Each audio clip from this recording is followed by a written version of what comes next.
প্রিয় দর্শক দেখুন খাদ্যের ভিতরে কি পেলাম, দেখে তো আপনি আশ্চর্য হয়ে যাবেন। এই যে চানাচুরগুলো দেখতে পাচ্ছেন, প্যাকেট ছিল, প্যাকেটের ভিতরে চানাচুরটা ক্রয় করা হলো। এখানে আনার পরে প্যাকেটটি খুললাম আমরা, খোলার পরে এই যে একটি পাথরের টুকরো আমি দেখাইতেছি, এই পাথরের টুকরোটি এই চানাচুরের মধ্যে আসলো। এই যে কোনো না কোনো কোম্পানি তো এটা তৈরি করছে দেখুন, এই যে।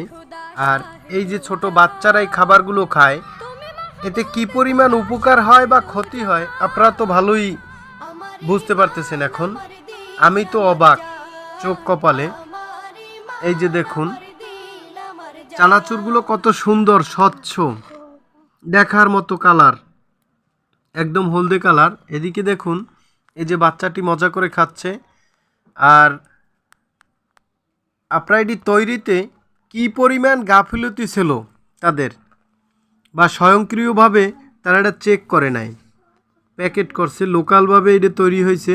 এই জন্য লোকাল খাবার খাওয়ানোর আগে আপনারা একবার ভাববেন ছেলে মেয়ের জন্য টাকা দিয়ে কিনে কি খাওয়াচ্ছেন, তাদের উপকার হচ্ছে নাকি ক্ষতি হচ্ছে, সেটা একবার ভালোভাবে দেখে নেবেন। যে কোনো খাবার, চানাচুর নয় শুধু, সব প্রোডাক্টের উপরেই খেয়াল রাখা উচিত।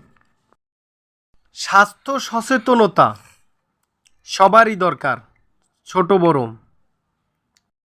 মাথার ঘাম পায়ে ফেলা কষ্ট করে টাকা দিয়ে যে কোনো পণ্য ক্রয় করবেন, একটু যাচাই বাছাই করে কিনবেন, যেখানে দেখতে স্বচ্ছতা থাকে, যে কোনো ধরনের অস্বাস্থ্যকর প্রোডাক্ট সেখানে রয়েছে কিনা, যে ধরনের কেমিক্যাল ব্যবহার হয়েছে সেগুলো অস্বাস্থ্যকর কিনা, ক্ষতিকর কিনা, সে বিষয়ে সবাই একটু খেয়াল রাখবেন, সচেতন থাকবেন। আল্লাহ হাফেজ।